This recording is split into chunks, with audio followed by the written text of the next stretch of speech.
Hey folks, Pat McQuaid here. I sat down with restaurant owner and Rhode Island historian Bob Burke for a wide-ranging conversation. We dug into Providence's rise, the cultural currents that make this place what it is, the political climate, and the larger-than-life characters that made this place what it is today. So pull up a chair and let's get going.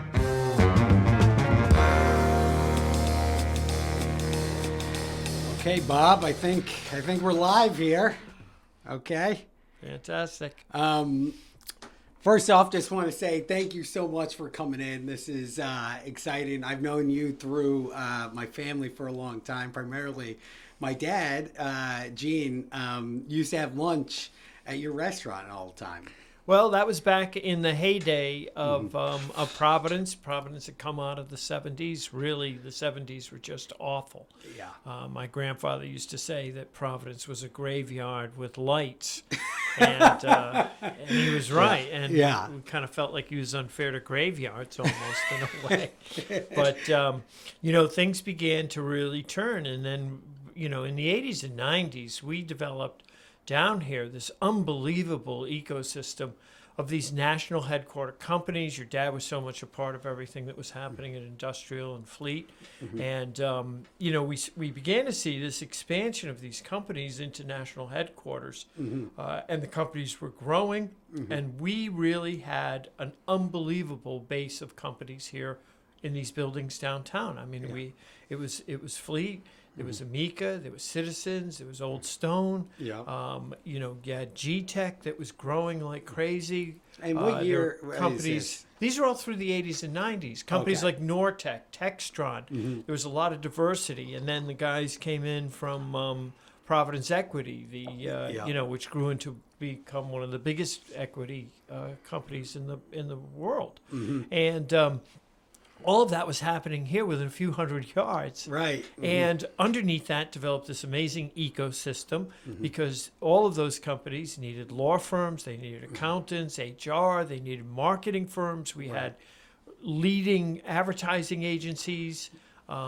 Everybody was here. And then down another level was the dry cleaner and the flower shop and the card shop and the barber and the markets were created out of the company. Everything that you needed to do, from getting a suit tailored to picking up some flowers on your way home, that was all done, and you could do all of it. And of course, huge piece of that was the restaurant industry. Mm-hmm. Everybody wanted to eat. They were entertaining clients. There was a huge bustling activity both at lunch and at dinner. And the other thing that benefited enormously was this cultural economy that we have, because so many of those businesses were able to support the arts, whether it was PPAC, Trinity, the ballet, the Philharmonic, and we became incredibly culturally rich and culturally diverse. Mm-hmm. And unfortunately, thanks to the actions of the people on Smith Hill, they destroyed that ecosystem. Yeah. And and they really, really devastated this whole downtown organic kind of happening that had happened. And I remember back in the days, your dad probably worked on it. They called it the greenhouse, and it really was this idea that it was, a real kind of organic thing that had happened in Providence, and it needed to be nurtured and watered and fertilized and needed sunlight and to be taken care of. Mm-hmm.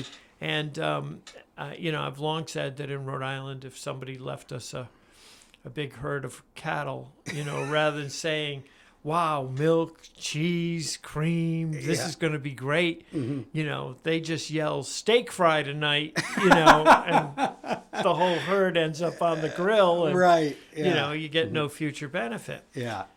So it's changed enormously. The changes in downtown are just, I don't think there's any, there's no point in crying over spilled milk, but we're still seeing the repercussions today as Hasbro, is just headed out. Right. And what amazes me is the ability of our leaders to muster up that surprised look, like, I said it's like Casablanca, where Captain Renault, the police chief, says, Right. Rick, I can't believe there's gambling as they're handing him his winnings from the crap table. Yeah, exactly. Whereas everyone else really isn't, too surprised at that. And but I'm curious, what was like a typical day in the 90s at lunchtime or happy hour in downtown Providence? It was in constant motion. It was a beehive. I mean, if you were late for a meeting and trying to get somewhere, you were walking in the street because the sidewalks were too jammed. Really? Yes, you got out there in the passing lane, and you had to really get off the sidewalk in order to get where you were going. Yeah. And there were people just all over the place. There were almost 30,000 workers down here. Oh, wow. In this little tiny district. And how many workers do we have now? Probably. Oh, I bet it's under 2,000 or 3,000. Wow. When you add it all up, and what we saw was the conversion of many of those buildings into residences. Yep. Which has given us at least the buildings aren't vacant. They're not empty. They're not falling down. They're being taken care of. But the residences don't bring the same vitality because residential populations occur at a rate of 5 to 8% of what a commercial population is. Yeah. So really, the biggest problem we've got right now is that no matter how much residential we put down here, the industrial trust.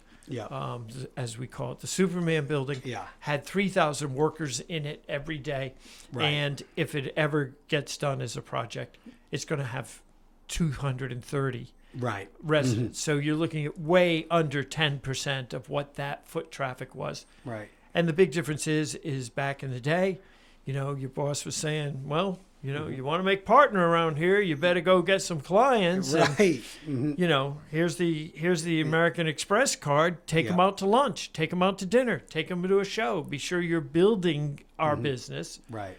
And the people who are in the buildings now have DoorDash and Whole Foods is delivering, and they've got a kitchen. Right. Yeah. They're not going out and supporting the restaurant community, certainly. Right. And it hollows out the community. Completely.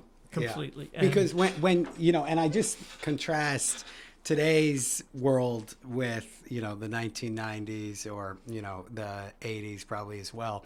And there was just such a in-office culture where everyone went into work. And, what came out of that were relationships, were people trying to find parking, were restaurants, and, all the things that you mentioned.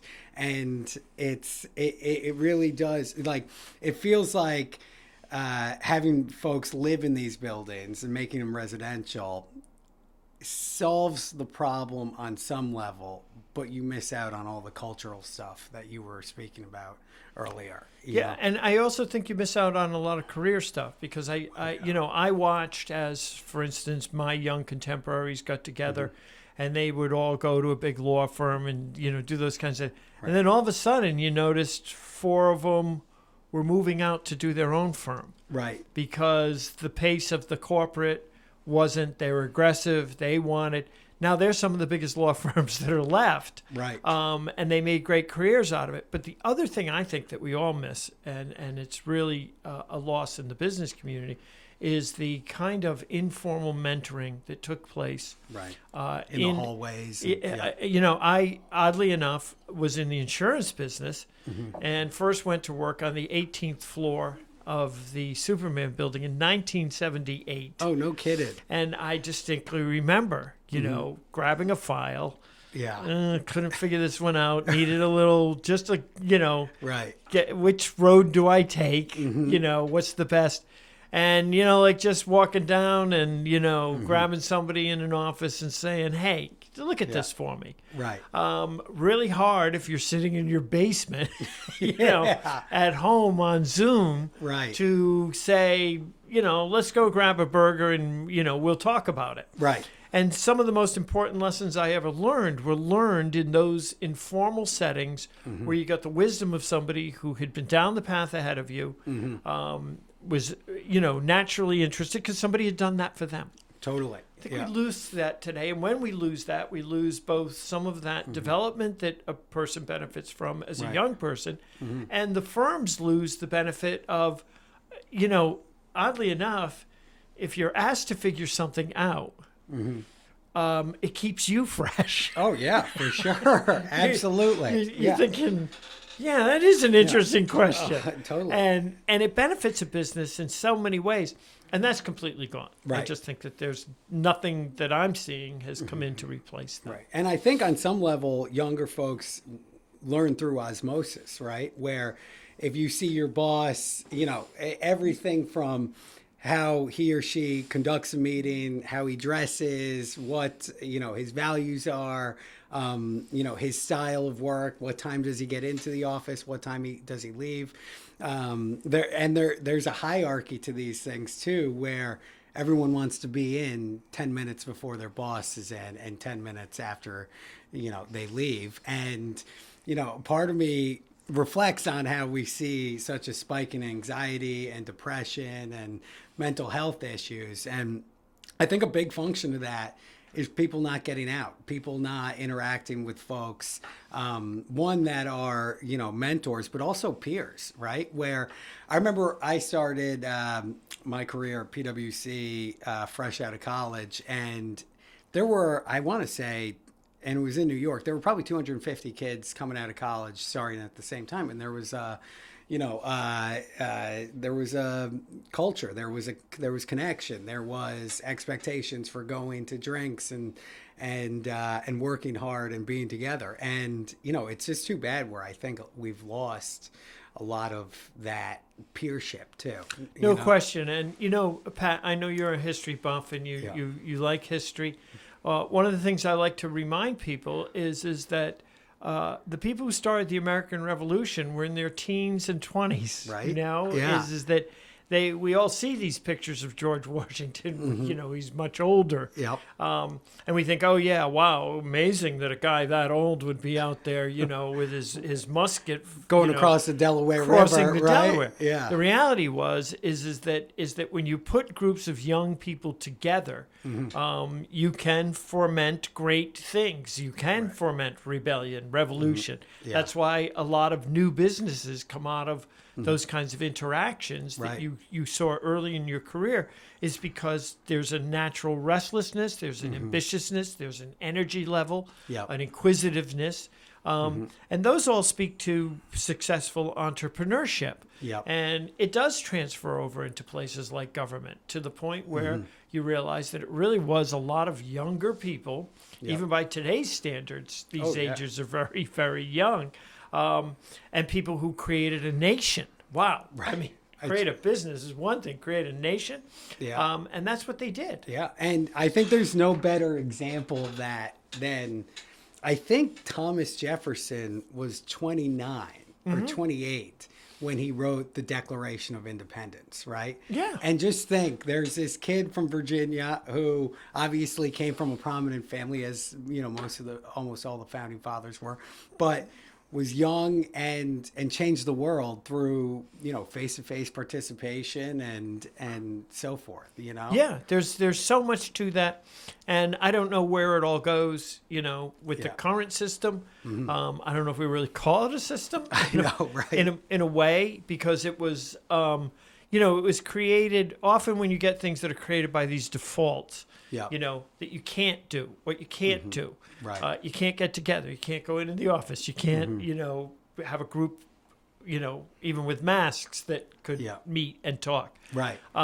Those can't do's is a race to the bottom. And it's the can do's in our lives and in our society that are that race to the top, and that make us competitive, make us successful, make us entrepreneurs, make us great. Right. But we don't have that in so many ways today. Yeah. And now there's an ideological freeze out. Right. Where, ideas that are really good and really beneficial are frozen out for the wrong reason. Right.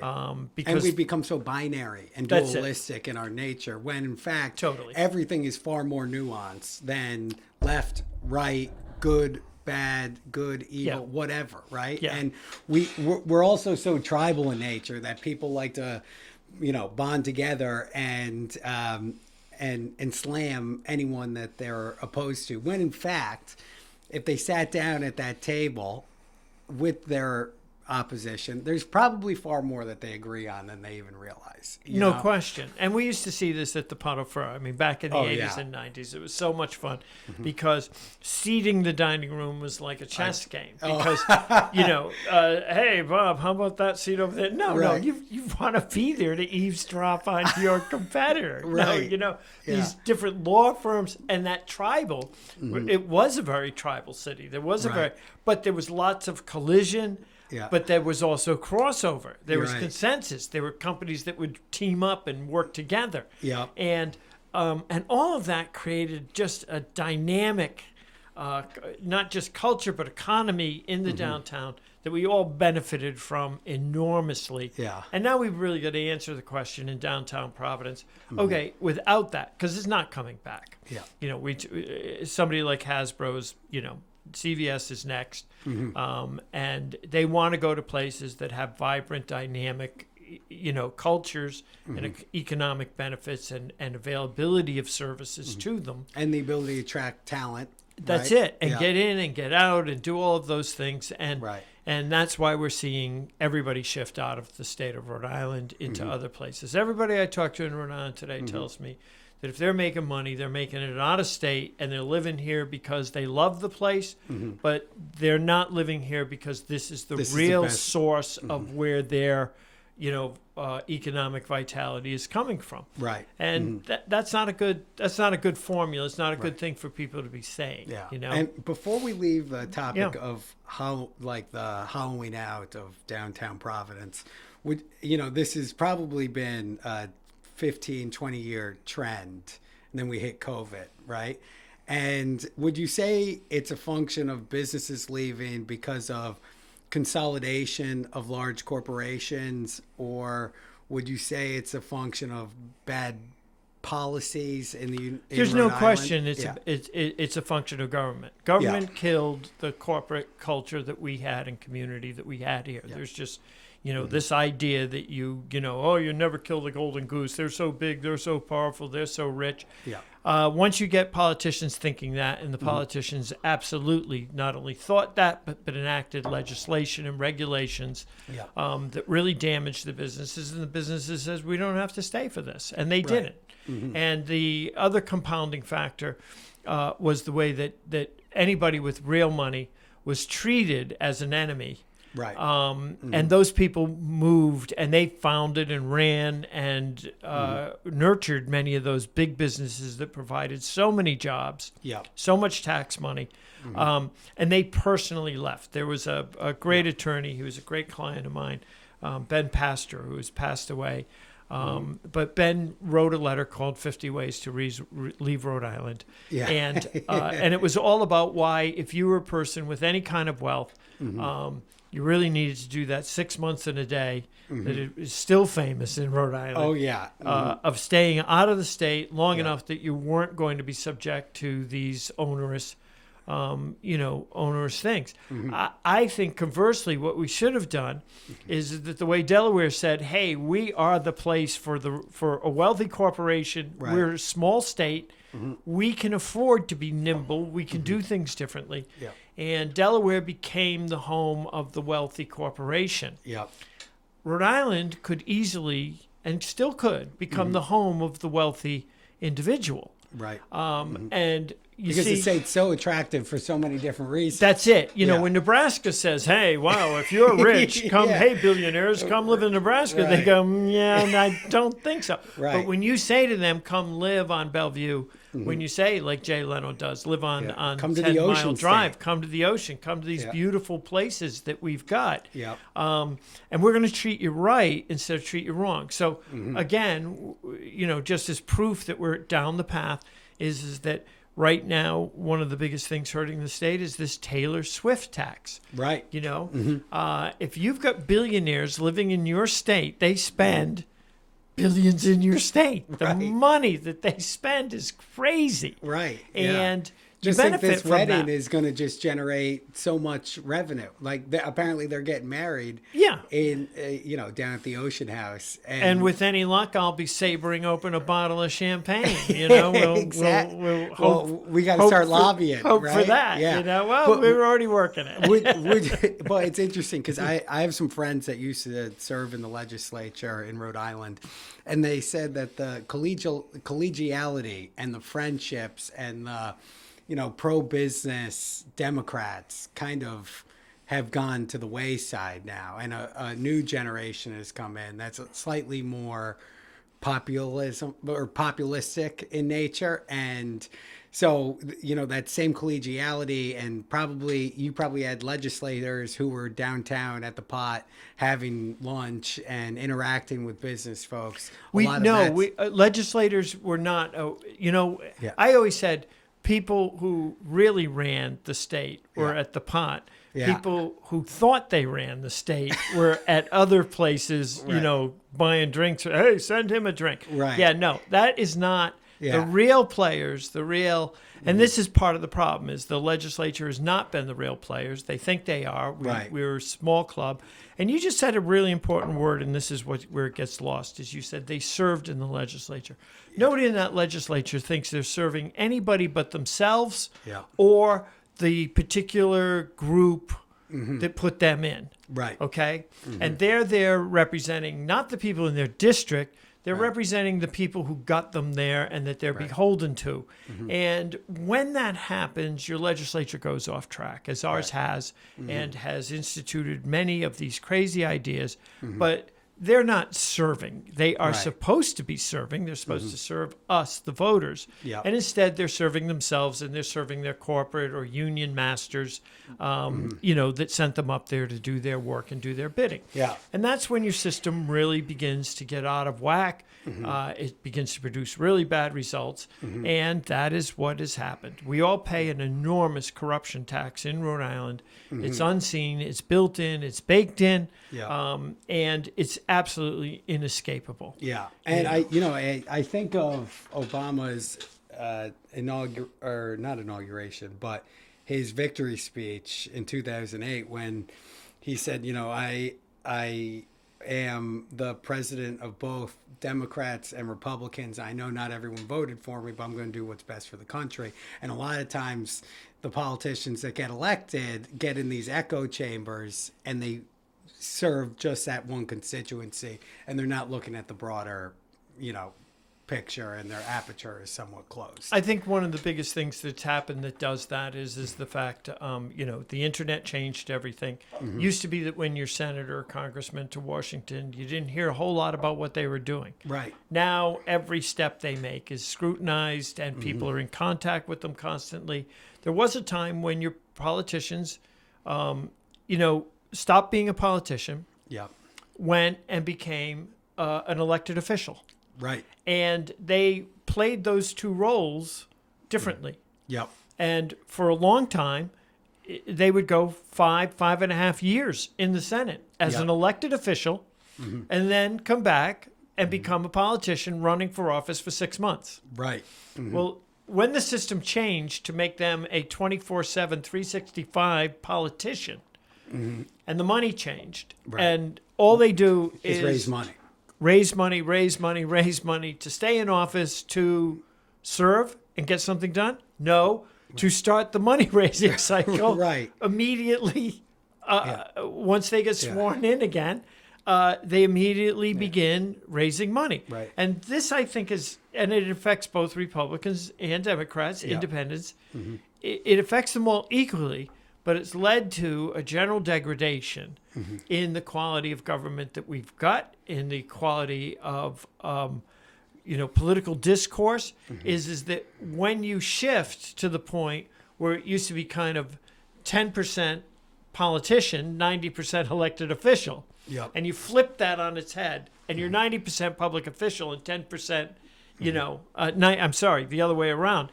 You're 10%.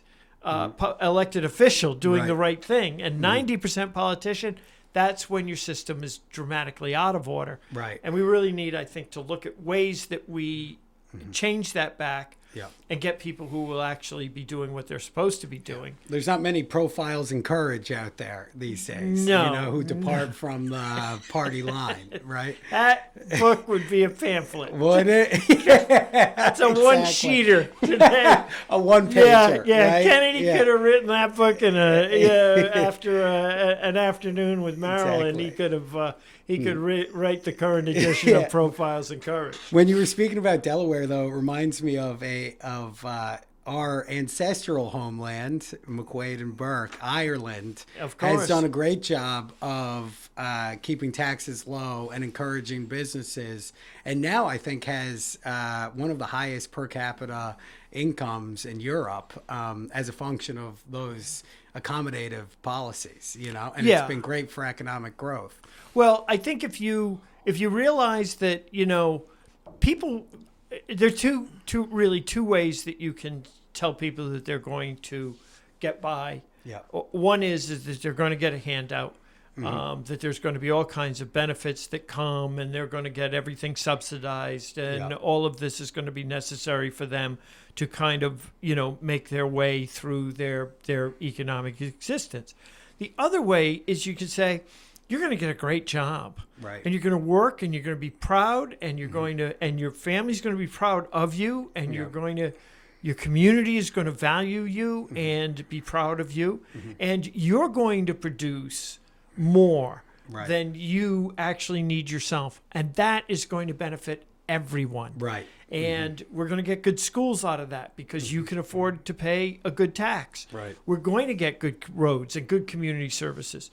So if you turn your populace into paupers, into serfs, Right. You end up with the Middle Ages. Right. And it's really ugly. And it's interesting you say that because sometimes people say we're kind of slipping back in, or we're regressing, right? We threw out the Renaissance, and now we're slipping back towards the Middle Ages. Without question. And if we concentrate instead on really nurturing the means by which people get employed, get great jobs, whether those are entrepreneurial or working for somebody else, okay? They can be both. There's nothing that stops us from having both. Right. And Rhode Islanders, I heard a great speech one time by Bill Edwards, and it was right over here at the Biltmore, at a time when the Biltmore every month would fill the ballroom with business people. Oh, really? And it was the Providence Rotary Club. I was at LaSalle Academy. Yeah. And they asked one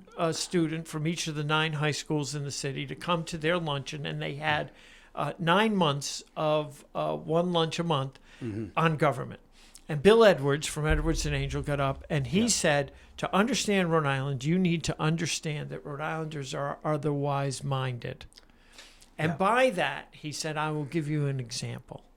He said, a Rhode Islander, if given the choice of A, B, or C, will invariably pick F and later change to G.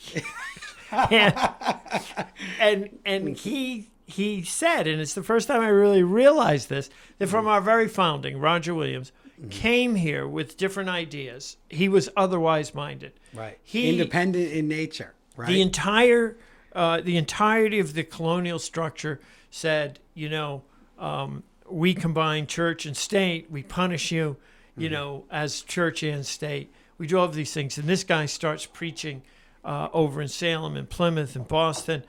Nope, we have to separate church and state. And a lot of people don't realize that his definition of the nitty-gritty of that is that the church would enforce the first 5 commandments and the state would enforce the second 5. Yeah. And that was the division.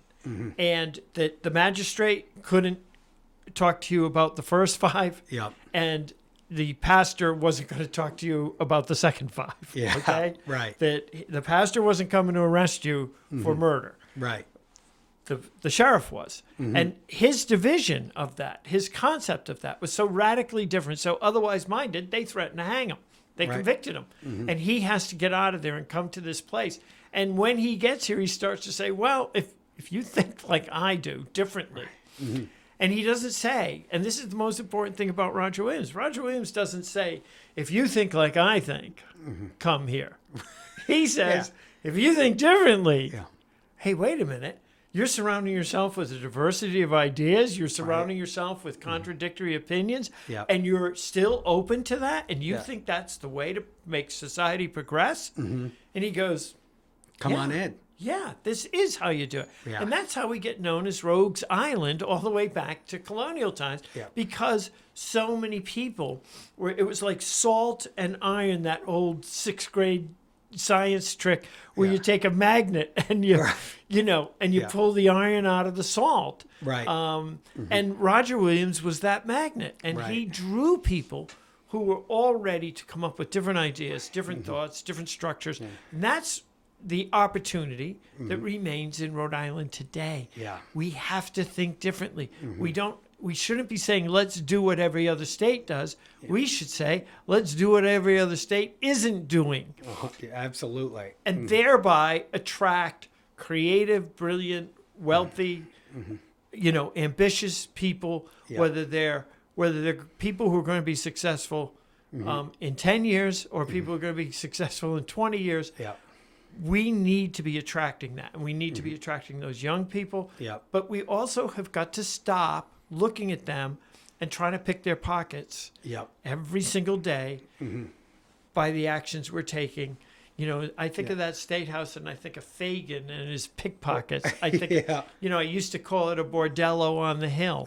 And, finally, the ladies of the night said, Bob, that's so unfair. We really do work hard for our money. Yeah. And, it's that kind of feeling that nobody wants to have their pocket picked. Right. And even going back to your points about Roger Williams, I remember reading a book about the Brown brothers. Oh, most evil, vicious, rotten group of people that ever existed on the planet. Right. But two of the brothers were, one was directly opposed to slavery, and then the other one was his trade, right? And well, yes and no. So just for historical clarification, so John Brown is involved directly, right? The four brothers all work together. They have a slave ship called the Sally. Yeah. They hire Isaac Hopkins. He goes to Africa, gets 196 slaves, and kills 109 of them. Now, they die from starvation, thirst, disease, beating, shootings, knifings.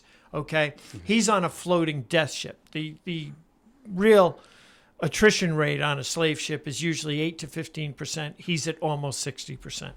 And their children. He records the deaths of 41 children on that ship. And this is owned by the four Brown brothers. It gives me chills. John Brown continues on. Yeah, if you were to add up Jeffrey Dahmer, Ted Bundy, Charles Manson, Columbine, Sandy Hook, and Parkland together, they do not equal the total of Isaac Hopkins' 15-month voyage. Wow. That is devastating. So Moses Brown says we can't do this ever again and lobbies against this idea that we're going to be directly involved with building ships, crewing ships, making the rum, sending it to Africa, and being involved in that way in the trade. But what Moses Brown does, which actually has a far bigger and more evil impact on the nation, is that Moses Brown, most people don't realize, owned Slater's mill. He hired Slater. Slater was stealing technology from Richard Arkwright in England, in Manchester. He stole the technology. It was a hanging offense, but he had a photographic mind. So he was never caught with the plans for the machines. Oh, really? And he came to Pawtucket, and he got it going. The irony is that Moses Brown used child labor, No one under 6 allowed. Yeah. Yeah. They would work those children and families. They would work them 7 days a week, in effect, because even on the Sabbath, they would go and get a lecture on not showing up to work drunk or not stealing from the mill owner, or But they would work in the factory 6 days, 16 hours a day in the summer when the light was longer, and 12 hours a day in the winter, all winter long, in those mills. So Moses Brown, because the Industrial Revolution starts here, creates the demand for slave cotton.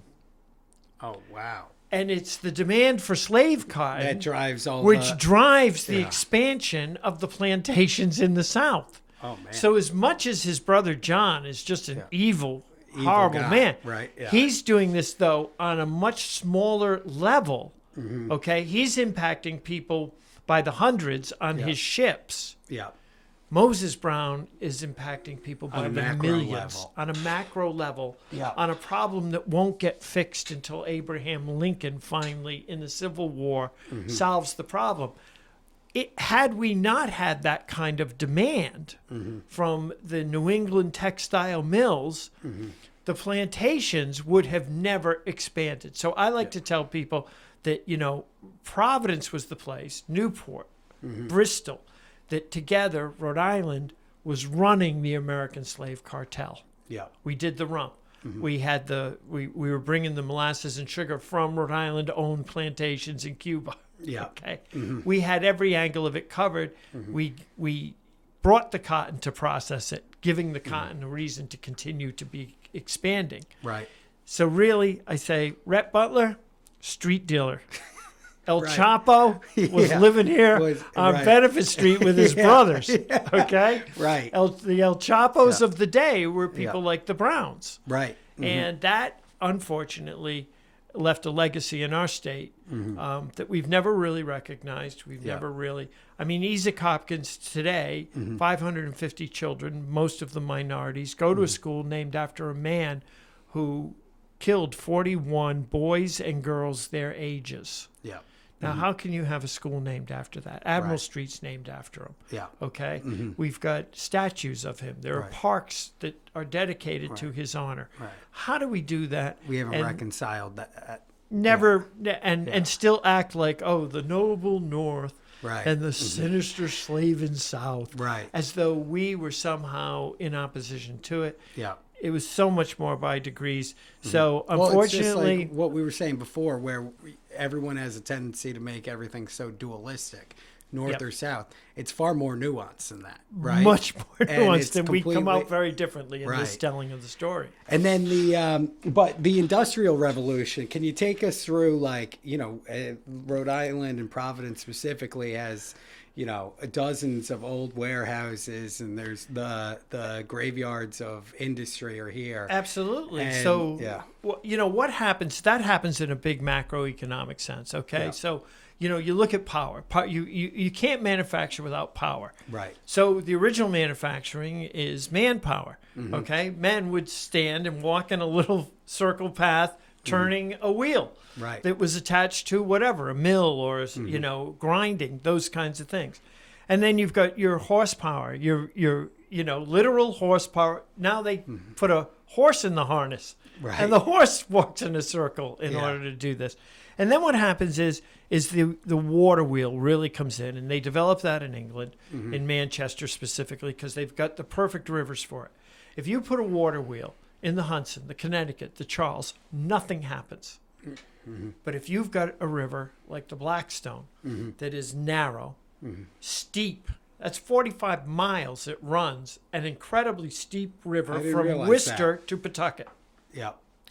You can then take stones, if you've got the right size stones, and because of the glaciers broke up the billion-year-old rocks that formed the bedrock of Rhode Island. It broke them up, and now they take a look and they go, well, gosh, these are perfect rivers. Geez, if only nature had left us dam building kits along the banks of the rivers. And they Yeah. look and go, oh, wow, they did leave us dam building kits. Yeah. So these are perfect. They're big enough to block the river, small enough that men and horses can move them. Yeah. And that's why if you ever see the Slater Mill on a dry summer, where you can actually see the wall of the waterfalls, Yep. okay, it just looks like a stone wall running through a field or a forest in Rhode Island. Right.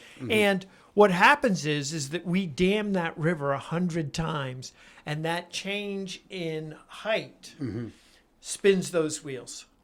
Gotcha. No one can compete with us. Right. If you don't have that river, you can't compete, and that river is rare. Yeah. Okay, there's only a few places where that Right. river exists, Yeah. and Rhode Island, boom, we grab it and run. Yeah. And we start running those mills 24/7, and they're producing all of these great things. And then we become adept at other things, Brown and Sharp. Yeah. Okay. Where we begin the Corliss Steam Engine Company, the American Locomotive Company. We now use this know-how and this head start, and nobody can keep up with us.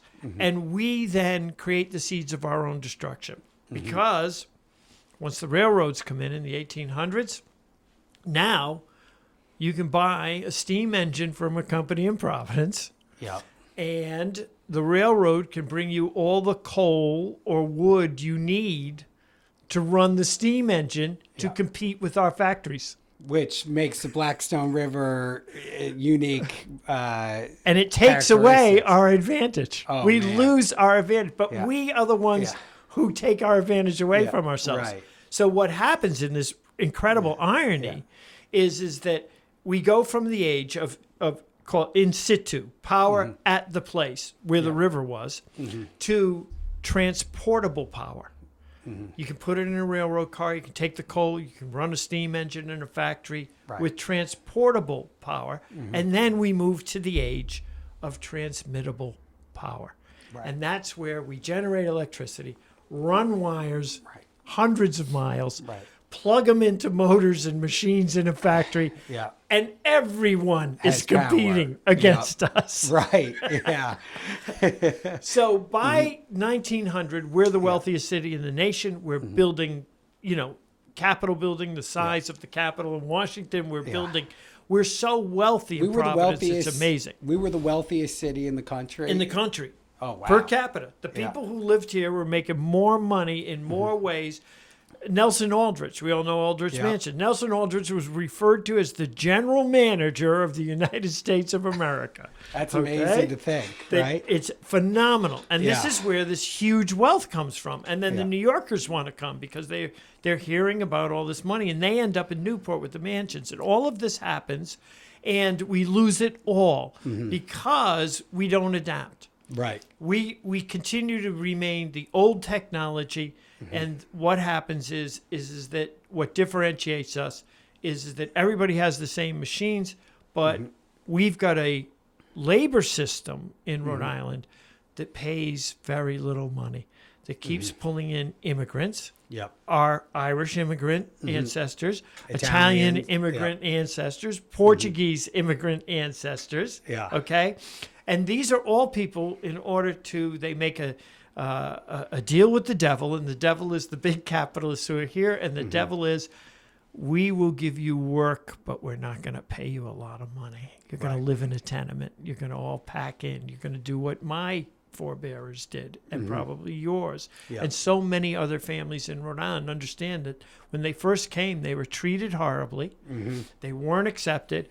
They were just cheap labor. And that cheap labor kept our industry out in front for a long time. Right. And, but that cheap labor built churches and built schools and communities and culture. And so we're at, 1900s, boom times.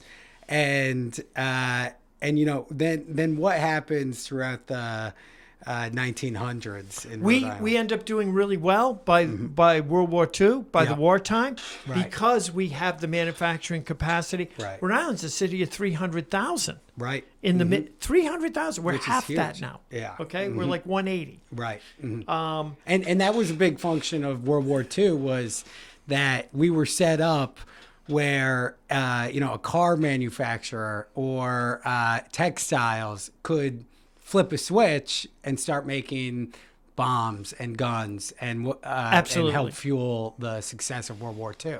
And what you did is you literally did a thing called we're retooling. Yeah. So they would refer to the machinery as the tools of a factory. Yeah. And Brown and Sharp, no one could make better tools, more tools, faster than Brown and Sharp. They were the real, as we see today, that intellectual property is so important that it can't just be labor. Right. That if you've got the intellectual property, and Brown and Sharp could make all of the things that people needed in order to make that next new machine. Right. And that was part of the secret sauce of Rhode Island. Yeah. Is that we weren't just buying machines from somewhere to do something. We We were were developing creating the machines Yeah. and selling them around the country, around the world, because we continued to be otherwise minded. We continued to innovate. We continued to adapt. Yep. And then as we get out of World War II, that's when we really start to see Providence is now that marathoner. Yeah. It's on Heartbreak Hill for Rhode Island. Oh, yeah. And Going up that hill and, close to the finish line, but not there. And now we're exhausted. We're falling down. Yeah. The last of the big industries to leave. I mean, we lose our shoes. The textiles go. The machinery stuff goes. Yeah. We really get to a point now where jewelry, and everybody thinks, oh, jewelry was stolen by cheap labor from other places. That's not the reason jewelry went out in Rhode Island. The reason jewelry went out in Rhode Island is because Rhode Island enacted a series of environmental laws that would no longer permit a company to take one of the most toxic solutions. All of these plating shops and jewelry factories relied on these big vats, plating vats, full of arsenics, acids, heavy metals, and it was very inexpensive when you were done with that to open the valve, flush it into the Providence sewer system, and send it out into the bay. Yeah. And those don't get removed by any kind of remedial, sewage plant. Yeah. Okay, they're out there forever. You'll never be able to eat a quahog in the northern part of the that area. Yeah. And the DEM comes in and says, you can continue to do this. However, you're going to have to install treatment facilities within your factory. Those treatments cost hundreds of thousands of dollars. Yeah. And that's when, one after another, They went out the of business. jewelry industry starts to say, we are not going to invest that kind of money here. Yeah. We're not going to do that because we can go to a place that lets us still do that. Right. And that's when a lot of the southern states take it. They finally realize, oh my God, they're wrecking our water. Right. There's an opportunity to hear. And a lot of it goes to third world countries. Yeah. Who And this- again will accept it because, and even now you couldn't do this in China anymore. Right. Okay. But the problem is those companies moved, and when they did adapt, when they did have their self-cleaning, they were already in another place. Right. Right. And we lost them. And this was in like the 50s and 60s? No, this is in the 80s and 90s. 80s and 90s, because yeah. we get the Environmental Protection Agency under, of all people, Richard Nixon. Right? In the Yeah. early 70s. Yeah. By the time they roll that out and states have got their own DEMs up and running, and they're looking at what are the real sources. Yeah. They've analyzed it now for 20 years, and now they're saying, okay, we got to go after the people who are really putting the bad stuff in the water. Right. The stuff we can't clean up. And that's why there's such a sharp fall off in that late 80s all the way through into 2000. And it's amazing the way that industry sort of evaporates in front of our eyes. And I just, I'm 37, and I know a number of folks that are in their 60s that built their careers in the jewelry industry, and it's no longer their occupation. It just doesn't exist. But they have a anymore. great affinity for that industry. Like Rhode Island jewelry has a real identity. There's no question, and it was because there was opportunity as an entrepreneur. You could do a small plating shop. You could do a tool and die company. Who's ever heard of a tool and die company now? Yeah. Nobody knows even what they are. Yeah, right. They died. The tool companies died. I think was the.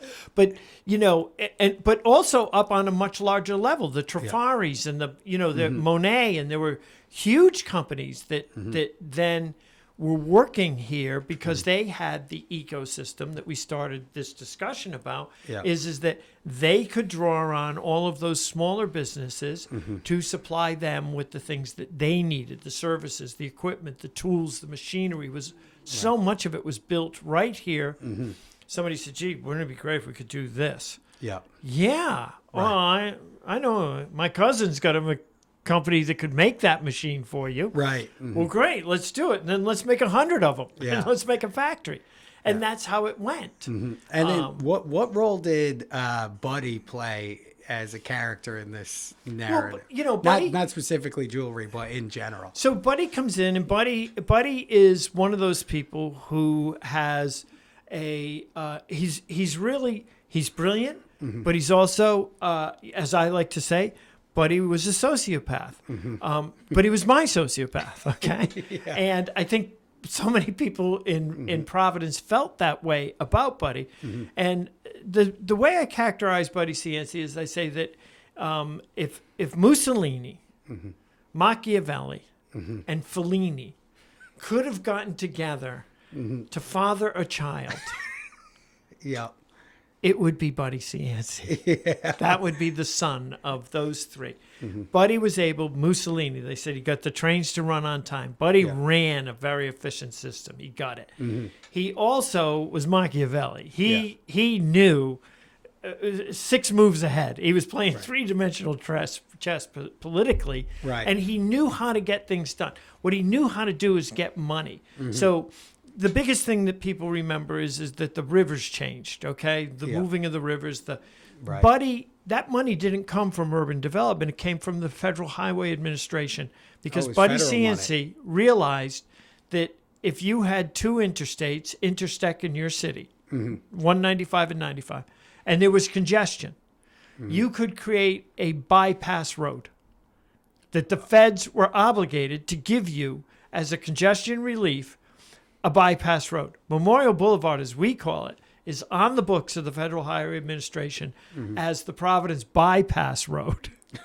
And they connected 195 to 95 so people could get off and not go through the vortex, as Salty Brian used to call it. And Buddy basically said to them, great, we got a plan. We go right from this exit to this exit, straight line, through all these historic buildings. It's going to be fantastic. Going to be great for traffic. And they, of course, look at it in Washington and go, they're all historic. They're protected. You can't do that. Well, then I got this other plan. And they're like, oh, well, what's plan B? Well, we follow the river. And we put in this great boulevard and 7 new bridges, and we rebuild and move rivers. And they're like, no, that'd be crazy. He goes, okay, great. Well, we'll get the bulldozers and we'll start going through it. They're like, we don't have a choice here. Buddy's giving them Hobson's choice. You can have straight through the historic buildings or follow this great river project. And Buddy leverages this and makes it something that remakes the city, the Renaissance. That was, to me, the brilliance of Buddy Cianci is that he sees one thing and realizes that it can do a lot more than just the one thing it was intended for. Most cities, they've got those kinds of roads. They're ugly. They didn't do anything for anybody. Buddy has this ability and creativity to figure this out.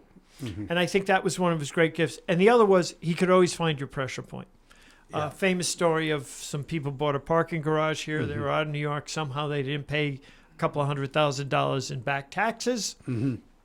Buddy calls, and turns out there's a leak in the water pipes. And Buddy somehow knows from his office, with no water in the street at all, that there's a leak in the pipe right at the front entrance to the garage. Find the leak. They dig it up. Everybody's standing there going, I don't know, the pipes seem fine. The mayor's like, no, keep looking. It's there. Of course, the company calls. No one's been able to use the garage. The monthlies are up in arms. People can't use it. The money's drying up, And Buddy says, I'm the mayor of a city. I got much bigger things to worry about than some leak in front of your place. I'm really sorry. I'm working on, back taxes. Companies that own a lot of back taxes. We need money to run this city. They get the message. Check gets delivered that afternoon. Buddy calls him back. Suddenly he knows about the leak. Hey, good news. The leak is fixed. I just got word they filled in the hole. You're back in business. Now, that's kind of story, You know, that's the story of an old machine political town. Right. You know, probably wouldn't happen today. Right. But that's how he got things done. And he knew that that's how you got things done. Yeah. And if he was getting that done for you and for his city, that was a great thing. If you were on the receiving end of that squeeze, Not a great time. you probably thought Buddy wasn't, you know, Yeah. he was more Machiavelli. Right. And then he had this piece, Fellini. You know, that's where the gondolas come from. Right. You know, I mean, it's not just that it's a beautiful waterfront, right? Now it's, oh my gosh, we got to put gondolas on the waterfront. Right. You know, and I always used to say to him, I said, Buddy, I swear if I go out there and flip over the front, there's red and white lights and a siren. These are drug interdiction boats on the books at the, you know, law enforcement funders in Washington. I said, I swear you've, like, you know, Right. they'd come up and look and go, where's the police boat? And he goes, right there. It's an undercover police boat. It's a gondola. You know, we're out on the water watching for smugglers all the time. You know? Right. Yeah. But he had that mind, and Yep. he wasn't afraid to. Exercise his power. It to reminds push me that. of Lyndon Johnson, who was, Same kind of politician. was great at using his power. And Master of the Senate by Robert Caro speaks to that. And but you know, so you get out of the insurance industry and you start Potiphar. No, Potiphar started in 72. Potiphar okay. is now over a half century old, and Potiphar starts in 72. I'm at LaSalle. Yeah, okay. I'm a junior at LaSalle when Potiphar opens. My wife starts there in 1980 as a server, and by 1986 we buy the place. Okay. And So that was really her that was the anchor at Potiphar. And have you loved the restaurant business for your career? It's great because I've used it as a platform. So, you know, I don't just go in and serve food. We have all kinds of events. We've tied in loads of history. Oh, yeah. You know, you can't be in a historic building, 1875, like we are. You can't be in a district that we're in and not realize the value of history. Right. And for me, that's been a platform. It enabled me to create the Independence Trail. Yep. We now do not only history tours, but history dinners where we teach history through great. food. Yeah. So just as an example, when at a history dinner, you get 3 chowders in little baby bowls. Oh. The clear chowder is the indigenous. That's what an Indian creates when they dig for the big quahog shells, Yep. put them on the hot coals, they steam open, and it's like a bowl. Yep. Clam broth and quahog meat. Right. Let's make it taste a little better. Let's forage for some ramps, wild onion. Let's put some onion in. We got some root vegetables we dug up. Well, gee, let's mix that all together and cook it. Yeah. Well, that's today still the recipe for chowder. Right. Quahogs, onions, potatoes. Love that. Put some herbs in, Yeah. and that's the true original clear Rhode Island chowder. Yep. The colonists come. Look around.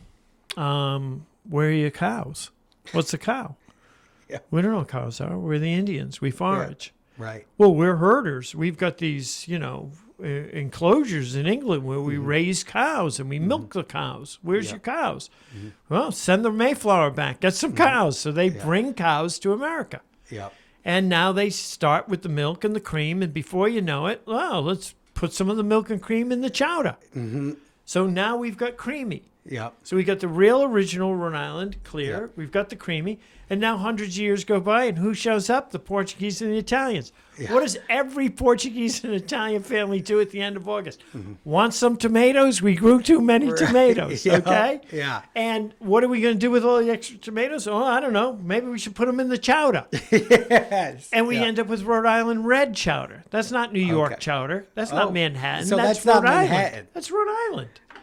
We say That's one thing to interesting. Manhattan, liar, liar, liar. It's not the first time somebody's stolen a Rhode Island idea Yeah. and ran with it, Right. okay? Yeah. But you just learned 1,000 years of Rhode Island history eating 3 little bowls of chowder, clear, creamy, and red. Yeah. It tells the story of the indigenous, the colonist, the immigrant.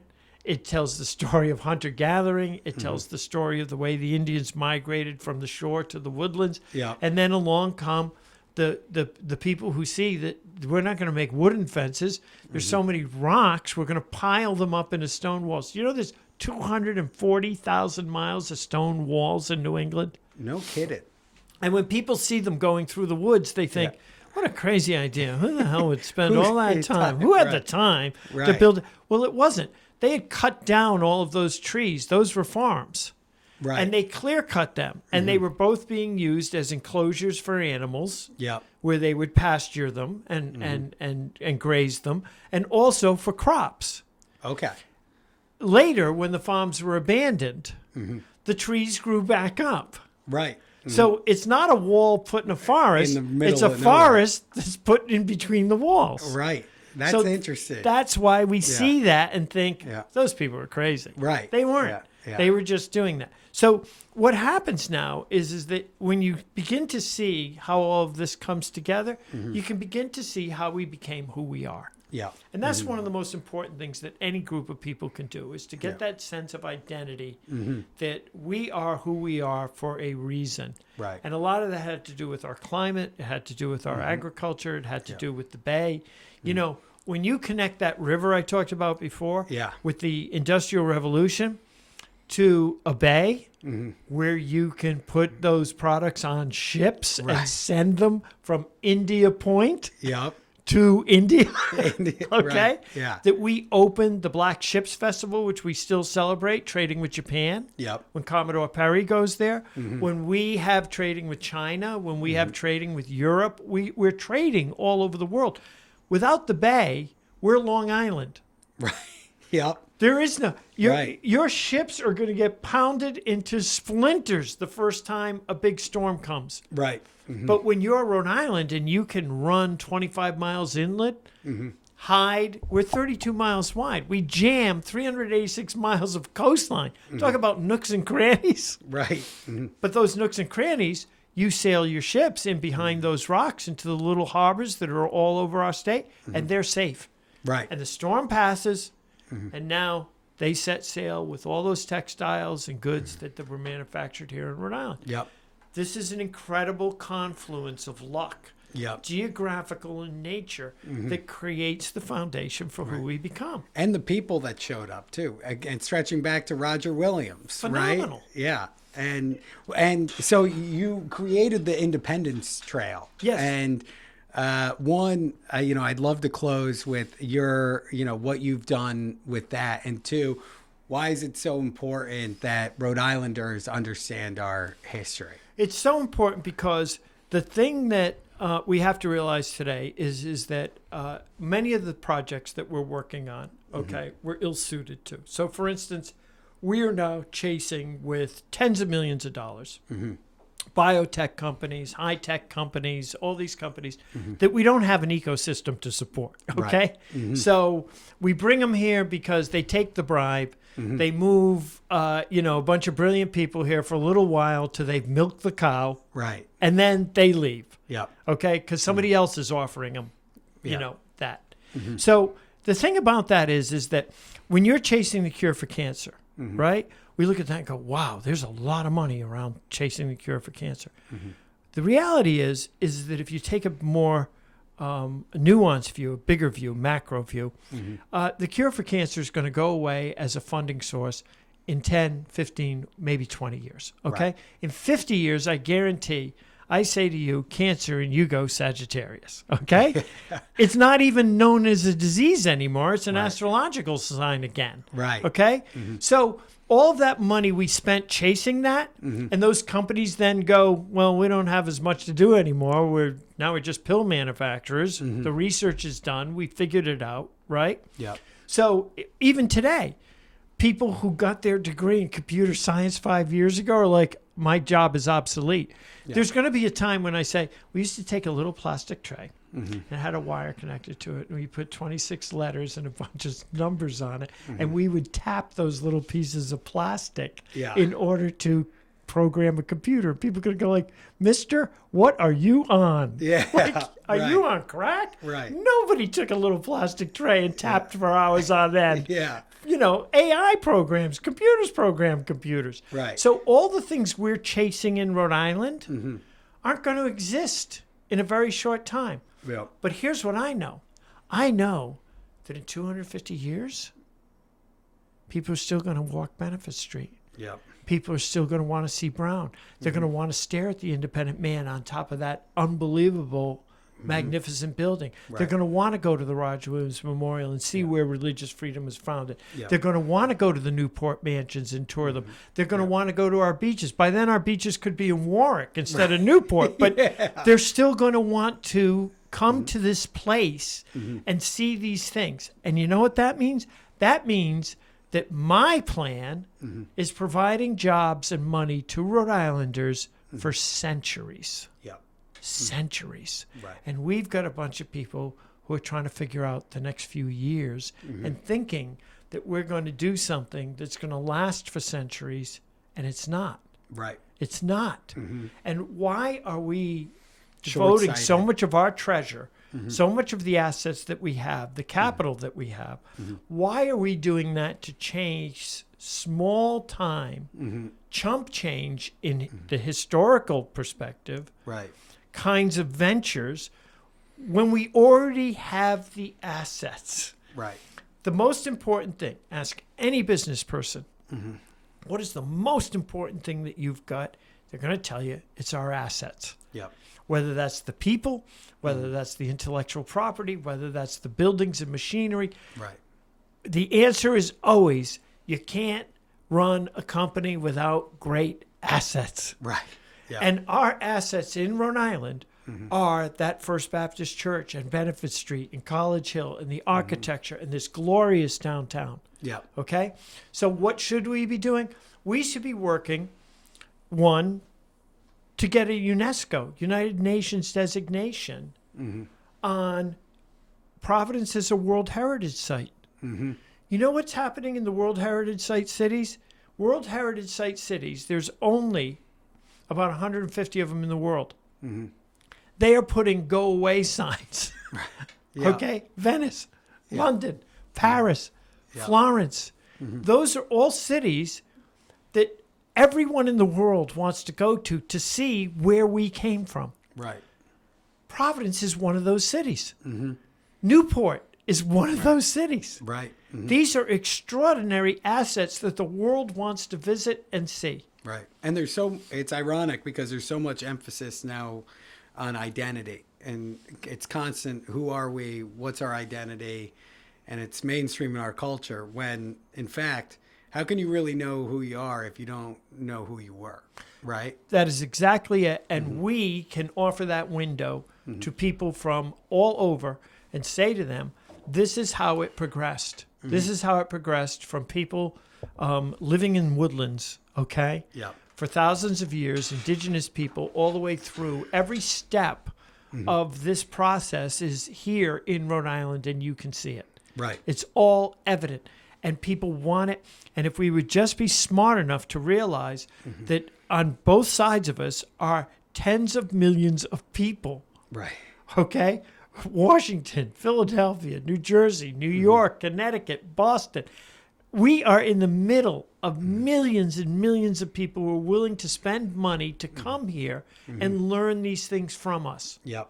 because it gives them a glimpse into who they are. Yep. Our society is becoming more transitory, which means the desire for some sense of permanence gets increased. Right. Because wherever you have scarcity, there's opportunity. Right. And as people feel more rootless, more adrift, coming to a place like Rhode Island and feeling grounded and understanding where their roots or roots of people like them, they love that. Right. And we've got that. And Yeah. we've got to shift gears. We've got to see what we have. We've got to stop wanting what other people have. Right. Stop looking at the trees. Take a glance at the forest. It's right? a disease in Rhode Yeah, Island. yeah. We want what other people have, whether they're rich people or other states. Yeah. Okay, it is the great disease of Rhode Island. Yeah. And what we need to do is look at ourselves and say, this is what we've got, Yeah. and we've got what other people want. And anytime that's true, you've got a good business. Right. Totally true. Well, I want to finish with one quick lightning round. Where, a quick question, quick answer. Sure. All right. Two most influential leaders in Rhode Island's history. I'm gonna have to think about that. Lightning round, clearly Roger Or you can Williams. go 2 or 3. Roger Williams, without question. Yeah. And and I'm gonna have to say it, even though I really dislike the way they did it. Yeah. The Browns. Yeah. Mm-hmm. They powered it through. They laid the foundation for the industry that became Rhode Island. How about No question anyone about it. since 1950?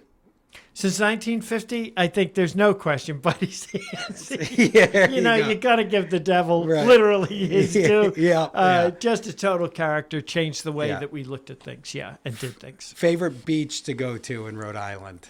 Favorite beach to go to in Rhode Island, Nauset Beach and Chatham. Yeah. No. I really love Second Beach. I'm a body surfer. I love Yeah. it. Second Beach is my place. That's my go-to. That's great. Perfect. Well, Bob, thank you so much for coming and agreeing to do this. I had such a wonderful time speaking with you. Thanks, was Pat. And I fantastic. apologize. I didn't realize we were going to have cameras. The and red light I didn't going. wear my bow tie. I know it. I told you, don't think- maybe I'll crop one in, like a big loud one with the- a couple anchors on At the it. very least, Yeah. you have the Yeah. one video of me without a bow tie. Yeah, exactly. How could it go viral? Yeah.